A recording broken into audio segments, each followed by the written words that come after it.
Assalamualaikum warahmatullahi wabarakatuh. Halo semuanya, perkenalkan nama saya Siti Aisyah dan rekan saya Rosa Indah Putri. Di sini kami berdua akan membuat tugas sejarah Indonesia yang berkaitan dengan podcast yang berjudul Upaya menegakkan kemerdekaan Indonesia dan mempertahankan kedaulatan. Selamat menonton. Halo semuanya, perkenalkan nama saya Siti Aisyah. Di sini saya sebagai host dan saya akan bertanya-tanya nih dengan partner saya yaitu Rosa Indah Putri. Di sini kami berdua akan menjelaskan tentang upaya mempertahankan kemerdekaan dan menegakkan kedaulatan. Kita mulai nih sesi tanya jawabnya. Selamat menonton. Sesuai judul di awal nih, menurut Putri, bagaimana sih upaya untuk mempertahankan kemerdekaan Indonesia itu? Bangsa Indonesia menempuh dua cara dalam mempertahankan kemerdekaan Indonesia. Yang pertama itu perjuangan fisik dan kedua perjuangan diplomasi. Nah, menarik nih. Apa sih yang dimaksud dengan perjuangan diplomasi itu? Perjuangan diplomasi adalah perjuangan kemerdekaan Indonesia melalui jalur damai atau melalui perundingan. Nah, menurut Putri nih, apa saja sih hasil dari perjanjian pertemuan Linggarjati itu? Nah, Perjanjian Linggarjati dilaksanakan pada tanggal 15 November 1946 sampai dengan 25 Maret 1946. Dan hasil dari perundingan tersebut membahas 4 hal, yaitu 1.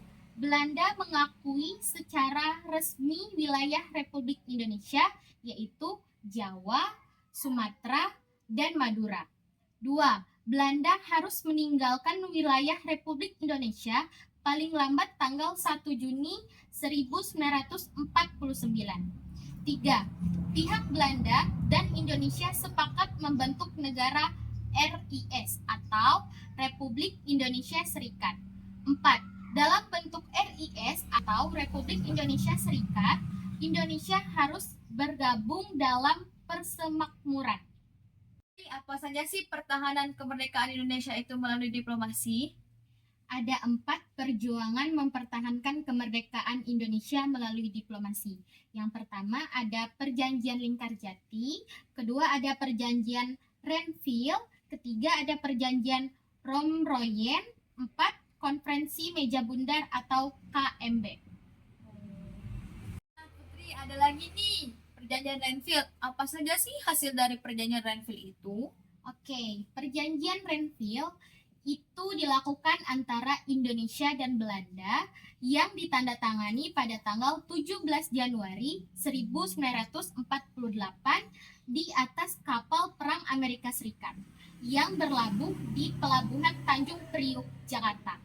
Perundingan dimulai pada tanggal 8 Desember 1947 dan ditemani oleh Komisi 3 negara KTN yang terdiri dari Amerika Serikat, Australia, dan Belgia. Dan hasil dari perundingan tersebut ada 3, yaitu 1. Belanda hanya mengakui Jawa Tengah, Yogyakarta, dan Sumatera sebagai bagian wilayah Republik Indonesia. 2. Disetujuinya sebuah garis yang misalkan wilayah Indonesia dan daerah pendudukan Belanda. 3. TNI harus ditarik mundur dari daerah-daerah kantongnya di wilayah pendudukan di Jawa Barat dan Jawa Timur. Nah Putri, ada lagi nih perjanjian dari Romroyen. Menurut Putri, apa saja sih hasil dari perjanjian Romroyen dan hasil dari perundingannya? Oke, jadi yang ketiga ini ada perjanjian Romroyen. Perjanjian ini dimulai pada tanggal 14 April 1949 dan akhirnya ditandatangani pada tanggal 7 Mei 1949 di Hotel Des Indes, Jakarta. Namanya sendiri diambil dari kedua pemimpin delegasi, yaitu Muhammad Rum dan Herman van Rompuy. Maksud pertemuan ini adalah untuk menyelesaikan beberapa masalah mengenai kemerdekaan Indonesia sebelum KMB di Den Haag. Mau tahu kan hasil pertemuan dari perjanjian ini? Hasil pertemuan dari perjanjian ini ada 4, yaitu 1. Angkatan bersenjata di Indonesia akan menghentikan semua aktivitas gerilyanya. 2. Pemerintah Republik Indonesia akan menghadiri KMB. 3. Pemerintah Republik Indonesia dikembalikan ke Yogyakarta. 4. Angkatan bersenjata Belanda akan menghentikan semua operasi militer dan membebaskan semua tawanan perang. Terakhir nih Putri, ada konversi meja bundar. Bukankah tidak asing lagi kata konversi meja bundar itu di telinga kita nih? Nah, apa saja sih hasil dari konversi meja bundar itu? Tolong dijelaskan dong Putri.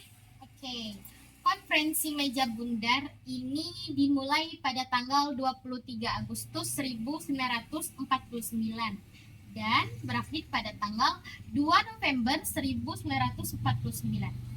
Hasil dari konferensi meja bundar atau yang disingkat KMB ini ada 5, yaitu 1. Belanda mengakui RIS sebagai negara merdeka dan berdaulat. 2. Status Irian Barat diselesaikan dalam waktu setahun sesudah pengakuan kedaulatan. 3. Akan dibentuk UNI Indonesia Belanda. 4. RIS mengembalikan hak milik Belanda dan memberikan hak konsensi dan izin baru untuk perusahaan-perusahaan Belanda. 5. Pengambil alihan hutang Hindia Belanda oleh Republik Indonesia Serikat. Oke, selesai sudah nih teman-teman podcast dari kami berdua. Bagaimana nih teman-teman? Apakah mengerti tentang penjelasan? Upaya untuk mempertahankan kemerdekaan Indonesia. Nah, di sini kami mohon maaf jika ada kesalahan kata atau ucapan. Kami berdua izin pamit undur diri. Kami ucapkan terima kasih dan kami akhiri dengan ucapan wabillahi taufiq wal hidayah. Wassalamualaikum warahmatullahi wabarakatuh.